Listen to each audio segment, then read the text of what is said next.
خداوند کے عظیم جلالی قادر اور مقدس نام میں آپ سب کی سلامتی چاہتا ہوں۔ تو میرے عزیزو، آج میں آپ سے جو چیز ڈسکس کروں گا وہ ہوگی یہودا اسکریوتی یسوع کی مصلوبیت یا اس سے پہلے کے تمام واقعات، جب وہ پکڑوایا گیا، کوڑے لگائے گئے، مصلوب کیا گیا، اور ان خیالات کو جو اس بات کو بیان کرتے ہیں کہ یہودا اسکریوتی جو ہے وہ اصل میں اسے جس طرح سے مسیحیت میں منفی بیان کیا جاتا ہے، وہ اصل میں منفی نہیں بلکہ ایک حقیقی معنوں میں ہیرو ہے، کیونکہ اس نے جو ہے یسوع مسیح کی مصلوبیت، کفارہ، قربانی کے لیے کو سر انجام دینے میں جو ہے وہ اہم کردار ادا کیا، اور پہلے سے ہی خدا کے کلام میں جو ہے اس بات کو بیان کر دیا گیا تھا کہ جو تھا کہ ایک شخص لات اٹھائے گا اور وہ اسے پکڑوائے گا، اور پھر جو ہے یہ تمام الہی منصوبہ جس پر آج پوری دنیا ایمان رکھتی ہے، اس کے کفارے پر، اس کی قربانی پر۔ تو یہودا اسکریوتی جو تھا وہ ایک اہم پرسن تھا، وہ ایک ہیرو تھا جس نے اس تمام منصوبے کی تکمیل میں جو ہے اہم کردار ادا کیا، اور چونکہ خدا کے کلام میں پہلے سے بیان کر دیا گیا تھا اس الہی منصوبے کے متعلق، تو یہودا اسکریوتی جو ہے وہ ایک ہیرو ہے جو اس کے لیے استعمال ہوا۔ تو یہ وہ چیز میں نے آپ کے سامنے بیان کی کہ آج ہم اس پر بات کریں گے۔ تو یہاں جو ہے مختلف چیزیں جو ہے اس حوالے سے جو ہے مختلف ڈائریکشنز جو ہیں بیان کی جاتی ہیں، تو میں آج آپ کے سامنے اس پر بیان کرنے کو ہوں۔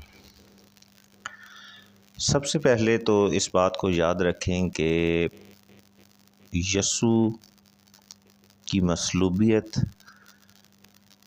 اس کی قربانی، اس کی موت، یہ قطعاً خدا کے الہی منصوبے کا حصہ نہیں تھے، اور اگر یہ خدا کے الہی منصوبے کا حصہ نہیں تھا تو اس کے اندر استعمال ہونے والے تمام کردار بھی کسی طور پر ہیرو نہیں ہیں۔ اور سوال یہ پیدا ہوتا ہے کہ یہ خدا کے الہی منصوبے کا حصہ کیوں نہیں تھے، جیسا سمجھا جاتا ہے یا ایمان رکھا جاتا ہے یا یہ عقیدہ ہے۔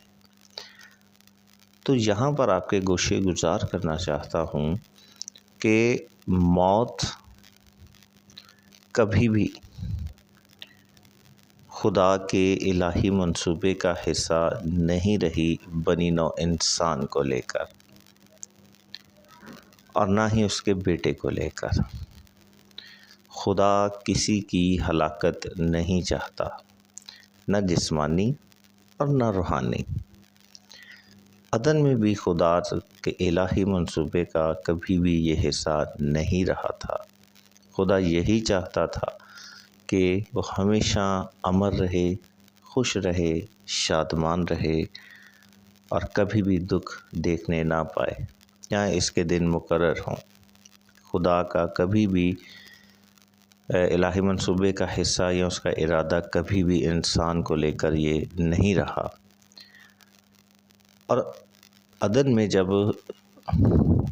آدم سے گناہ ہوا تو اس گناہ کے بعد موت نے اختیار رکھا اور انسان کی زندگی کا حصہ بن گئی۔ اس کا مطلب ہرگز یہ نہیں ہے کہ اسے خدا کی طرف سے یہ موت دی گئی یا اس نے کہا تھا، تو نہیں، خدا نے کہا ضرور تھا اس دن تو مرا، لیکن یہ ایک سچائی تھی کیونکہ خدا کے الہی منصوبے کا حصہ انسان کے لیے کبھی بھی نہیں تھی۔ اچھا، اب دوسری چیز کہ موت کا فرزند جو ہے وہ دراصل ہمیں اپنے الہی منصوبے میں جو ہے اپنے شیطانی منصوبے میں جو ہے وہ موت کا ارادہ رکھتا ہے، انسان کی موت کا۔ اور یسوع کی مصلوبیت اور اس کی موت میں جتنے بھی ہاتھ ملوث سے یا وسیلہ بنے ان میں یہوہ شامل نہیں تھا، بلکہ ہاں اس نے پیشن گوئیاں ضرور کی تھیں، پر یاد رکھے پیشن گوئی کا مطلب ہوتا ہے کہ ایسا ہوگا، اب وہ اچھا ہوگا یا برا ہوگا۔ یہ میں نے آپ کو پہلے بیان کیا کہ اگر خدا کے الہی منصوبے کا حصہ نہیں ہے تو جو بھی ہوا یہ برا ہوا، یہ وہ فخر کا باعث نہیں ہے۔ اور دوسری چیز کہ اگر یہ الہی منصوبہ خدا کے الہی منصوبے کا یا اس کا انسان کو لے کر یہ مقصد نہیں تھا، تو پھر استعمال ہونے والے تمام کریکٹرز جو ہیں، جو وسیلہ بنے، جو ذریعہ بنے، وہ بھی پھر ہیرو نہیں ہیں، وہ بلکہ شیطان کی اس ٹیم کا حصہ کہلاتے ہیں جو کہ یسوع کو موت کے حوالے کرنا چاہ رہے تھے۔ خیر بائبل میں اس کے لیے جو یہودا اسکریوتی کو لے کر بہت سے حوالہ جات ہیں کہ شیطان اس میں سما گیا اور اس کے دل میں لالچ آ گیا، وہ بک گیا اور اس طرح سے، اور بعد میں پھر اسے شرمندگی بھی ہوئی اور اس نے خود موت کو گلے لگایا، یعنی اس نے پھانسی لے لی اور اس کا پیٹ پھٹ گیا، اور حقل دمہ جس کا نام تھا، ہنوم کی وادی بھی کہتے ہیں، اور اس جگہ پر خون کے کھیتوں سے دفن کیا گیا۔ اور سوسائڈ بھی جو ہے یہ خدا کے لوگوں کا یا اس کے الہی منصوبے کا حصہ نہیں ہے۔ اب سوال یہ پیدا ہوتا ہے یا یہ سوچا جا سکتا ہے کہ خدا کے الہی منصوبے کا حصہ نہیں تھا تو یہ قربانی جو تھی اس کی تو اجازت تھی، تو قربانی جب مریں گے تو پھر ہی قربانی ہوگی۔ تو اس کے متعلق بھی میں آپ کو کچھ بتائے دیتا ہوں۔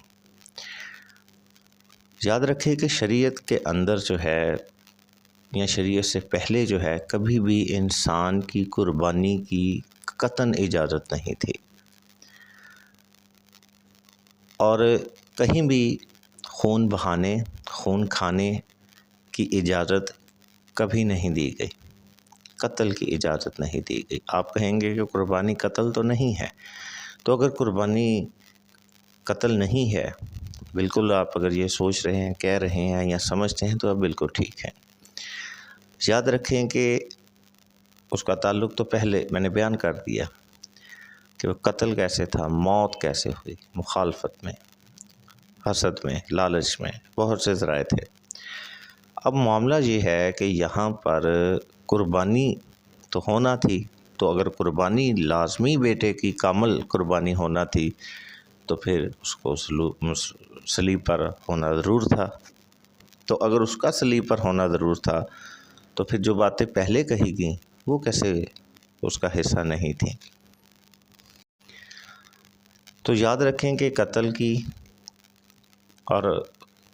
قطعاً کوئی اجازت نہیں ہے، کیونکہ اگر قتل اس پر لاگو کیا جائے یا قتل کا حکم سنایا جائے تو اس کے لیے گناہ ہونا ضروری ہے، اور گناہ یسوع میں نہیں تھا، اسی لیے ان کا صلیب پر چڑھانا اور انہیں موت کے حوالہ کر دینا اور مار دینا جو ہے وہ قطعاً طور پر خدا کے الہی منصوبے کا حصہ نہیں ہو سکتی، کیونکہ خدا بے انصافی کا خدا نہیں ہے۔ اگر لوگ جانتے تھے تو خدا تو جانتا تھا، وہ بچا سکتا تھا، لیکن کیا ہوا؟ یہ تمام عمل جو ہے اس کا ذریعہ، اس کا وسیلہ بننے والے شیطانی لوگ ہیں، اسے پائے تکمیل تک پہنچانے والے۔ اب بات یہ ہے کہ قربانی، میں بات کر رہا تھا اب قربانی پر۔ کتاب مقدس میں کہیں بھی انسان کی قربانی کی اجازت نہیں دی گئی۔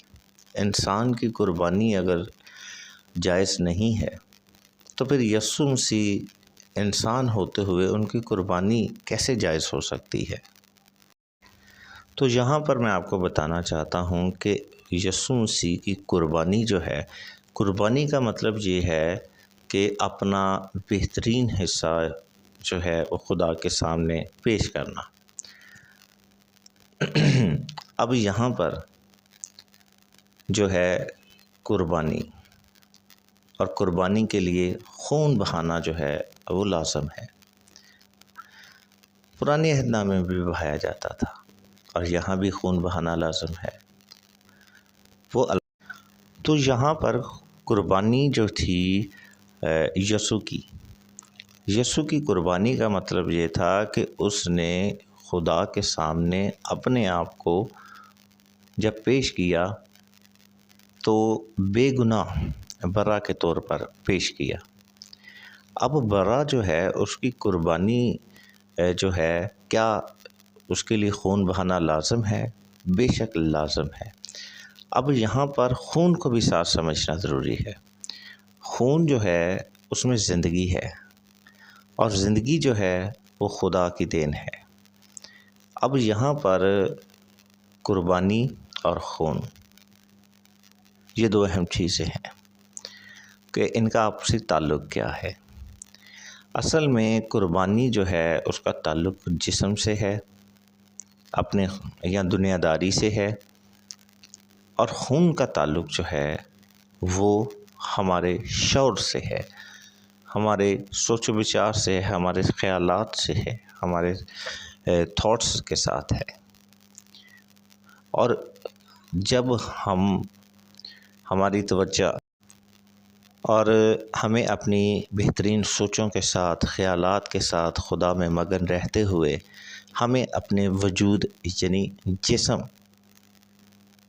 وجود آپ کی موجودگی کو ظاہر کرتا ہے، ہمیں اپنے پاک یا پاکیزہ خیالات کے ساتھ جو ہے ہمیشہ خداوند کے حضوری میں رہنا اور خود کو پیش کرنا ہے۔ اور موت کے متعلق میں پہلے بیان کر چکا ہوں۔ اب قربانی کے لیے مرنا ضروری نہیں ہے، اور موت جو ہے وہ خدا کے الہی منصوبے کا بنی نوع انسان کے حق میں کبھی بھی حصہ نہیں ہے۔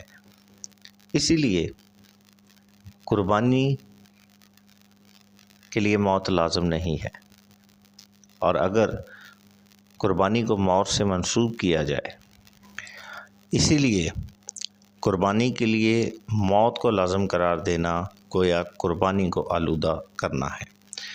اسی طرح سے جو ہے خدا کا کلام بیان بھی کرتا ہے کہ خدا قربانی نہیں بلکہ رحم پسند کرتا ہے۔ یعنی ہمیں کیا کرنا ہے؟ ہمیں اپنے بہترین حصے کو، اپنی شکستہ دلی اور ہمیں عاجزی، پاکیزگی، اچھے روحانی خیالات کے ساتھ جو ہے ہمیں خداوند کی حضوری میں رہنا ہے، جھکنا ہے یا جانا ہے یا خود کو پیش کرنا ہے۔ اور یسوع مسیح نے بھی کہا کہ جو میرے پیچھے آنا چاہتا ہے وہ اپنی صلیب اٹھائے اور میرے پیچھے ہو لے۔ اب صلیب جو ہے وہ ان لوگوں کا نشان ہے جو ان لوگوں کی طرف سے جو ہے یسوع پر لادی گئی، جو اذیت مہیا کرتی ہے، جو اذیت کا باعث بنتی ہے، اور خدا ہمارا اذیت پسند نہیں ہے۔ رونا اور داندوں کا پیسنا یہ انجام کسی اور کا ہے، لیکن صلیب پر لٹکانا اور صلیب کے نیچے لانا یہ جو ہے یہ خدا کا حصہ نہیں ہے۔ ہاں، صلیب کا پیغام آگے سے ہمیں یہ اور واضح کر دیتا ہے۔ جب یسوع نے کہا یا شاگردوں نے کہا، پولس بیان کرتا ہے کہ اس نے صلیب پر ہمارے گناہوں کو، ہماری رغبتوں کو جو ہے وہ مٹا ڈالا صلیب پر، اور یسوع آج صلیب پر نہیں ہے۔ کیوں؟ کیونکہ وہ دنیا میں ہی چھوڑ کے چلا گیا کہ یہ دیکھو میری زندگی کا مقصد، میرے باپ کی زندگی کا مقصد، بیٹے کی زندگی کا مقصد ایک ہی تھا۔ میں اس کی مرضی پوری کرنے آیا تھا، اور اس کی مرضی کیا تھی، اس کا الہی منصوبہ کیا تھا کہ جس طرح میرا بیٹا اور تمام بنی نوع انسان جو ہے وہ زندگی پائیں اور کثرت کی زندگی پائیں، نہ کہ اس کے لوگ ساری عمر جو ہے اس صلیب کو اٹھائے لیے پھرتے۔ لیکن پھر بھی یسوع مسیح نے اپنے شاگردوں سے کہا کہ ہمیں اپنی صلیب اٹھانی ہے۔ کیوں؟ کیونکہ یسوع مسیح جانتے تھے کہ اس دنیا میں رہ کر جس طرح اس دنیا کے سردار شیطان، ابلیس، مخالف، جھوٹے، موت کے فرزند، موت کی بنیاد رکھنے والا جو ہے انسانوں میں، وہ اس دنیا کا سردار ہے، اور وہ ان پر بھی جو ہے وہ اپنی بادشاہت، اپنی صلیب کو جو ہے قائم کرے گا، لیکن میرے لوگ فتح پائیں گے۔ اور آخر میں جو ہے لاسٹ میں یہی کہنا چاہتا ہوں کہ ہم دیکھتے ہیں شاگردوں کو کہ شاگرد جو ہیں وہ سوائے یوحنا کے جو ہے باقی تمام شاگرد جو ہیں وہ طبعی موت نہیں مرے۔ کسی کو سنسار کیا گیا، کسی کو تیروں کا نشانہ بنایا گیا، کسی کو کڑھائی میں پھینک دیا، کسی کا سر قلم کر دیا گیا، تو وہ شاگرد شہید ہم کہتے ہیں۔ ہم یہ نہیں کہتے وہ ہلاک، ہم شہید کہتے ہیں۔ شہید کیوں کہتے ہیں؟ شہید اس لیے کہتے ہیں کہ وہ نیکی کی راہ میں وہ تبلیغ کرتے ہوئے یسوع کے نام کی جو ہے انہوں نے جام شہادت نوش کیا۔ تو کیا جام شہادت تو نوش کیا؟ کیوں؟ کیونکہ وہ اچھے کام کے لیے کو کرتے ہوئے گئے، اور ان کی وجہ سے جو ہے انہیں مار دیا گیا، شہید کر دیا گیا۔ لیکن کیا انہیں شہید کرنے والے شہید کرنے والے جو ہے کیا وہ ہیرو ہیں؟ آج ایک ملک کی خاطر ایک فوجی جوان جو ہے وہ لڑتا ہے، اسے گولی لگتی ہے، وہ مر جاتا ہے، تو شہادت کا درجہ تو اس لیے اسے دیا جاتا ہے کہ وہ اپنی قوم، اپنے ملک کے لیے مرا، اس کی خدمت، اس کی حفاظت کے لیے مر گیا۔ لیکن کیا اس کو مارنے والے کیا وہ افضل ہیں؟ ہاں، کہ ہم ان کے لیے دعا کریں، کہ ہم انہیں اچھا کہیں، یا ان کے تصاویر گھر میں لگائیں کہ یہ دیکھو یہ شخص تھا جس نے مارا اور اسے شہید کیا۔ اور سب سے اہم بات، خدا نے کبھی بھی بدی اور نیکی کو اکٹھا نہیں کیا، انہیں ہمیشہ خدا نے الگ رکھا۔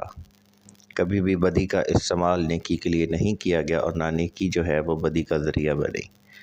اسی لیے بدی موت ہے، اور اچھائی، نیکی، فرما برداری، حکم خداوندی، خدا کا الہی منصوبہ آپ کی زندگی میں ہمیشہ اپنی زندگی ہے۔ آمین۔ جی ذرا رکیے، ایک بات اہم کرنا چاہتا ہوں۔ خداوند کے کلام میں لکھا ہے کہ وہ خداوند یسوع مسیح کے متعلق کہ وہ اپنا ہی خون لے کر جو ہے وہ پاک ترین خیمہ کے اندر داخل ہو گیا، جبکہ کاہن جو ہوتے تھے، سردار کاہن، وہ بہے ہوئے خون کو لے کر جو ہے پاک ترین مقام میں لے کر جا کر چھڑکتے تھے۔ تو ان میں سے جسمانی کیا ہے، روحانی کیا ہے؟ ظاہر بات ہے کہ جسمانی اعتبار سے خون چھڑکا جاتا تھا، اور روحانی اعتبار سے خداوند یسوع مسیح خود خون سمیت، یعنی خون جو ان میں تھا اس سمیت ہی وہ چلے گئے۔ پھر یہاں پر ایک اور بات کروں گا کہ خون اور گوشت آسمان کے بادشاہ کے وارث نہیں، اس لیے یہ روحانی اعتبار سے پاک ترین مقام میں یسوع اپنا خون پکڑ کر نہیں، بلکہ اپنی سوچ اور خیالات جو اس میں تھے لے کر خدا کے سامنے گیا، پاک ترین مقام۔ تو میرے عزیزو، کچھ لوگ کہتے ہیں کہ پھر خدا نے ہونے کیوں دیا؟ وہ اس لیے ہونے دیا، اور یسوع نے بھی 12 تمن فرشتے اس لیے نہیں منگوائے کیونکہ ابلیس کی جانب سے جو کچھ بھی ہو رہا تھا اس کو موت کی نیند سلایا جانا تھا، اور اس لیے خدا باپ نے ہونے دیا کیونکہ ابلیس کی جانب سے حد جو ہے وہ موت ہے۔ ابلیس اس سے زیادہ کچھ نہیں کر سکتا، اور وہاں پر یہی بات تھی کہ یسوع اور باپ، بیٹا اور باپ، انہوں نے اسے ہونے دیا کہ آخری حد اس کی موت ہے، اس سے زیادہ کچھ نہیں کر سکتا، تو میرا باپ مجھے تیسرے دن مردوں میں سے جلائے گا، اور تب اس کی وہ حد جو آخری حد ہے وہ بھی شکست خوردہ ہو جائے گی۔ اور یہی یسوع بیٹے ہمارے منجی کی زندگی میں خدا کا الہی منصوبہ ہمیشہ کی زندگی تھا۔ تو اسی لیے یہ لکھا ہے کہ اس نے صلیبی موت گوارا کی کہ تو ہونے دے، جہاں تیرا اختتام ہوگا ہمارا آغاز ہوگا۔ اور اسی طرح آج صلیب اس بات کو ظاہر کرتی ہے اپنے پیغام میں کہ یہ شیطان کی حد، ابلیس کی حد، نافرمان کی حد، لالچ کی حد، ہر جسمانی خواہش کی حد، بے وقوفی کی حد ہے، لیکن حکمت پانے والوں کے لیے نجات ہے۔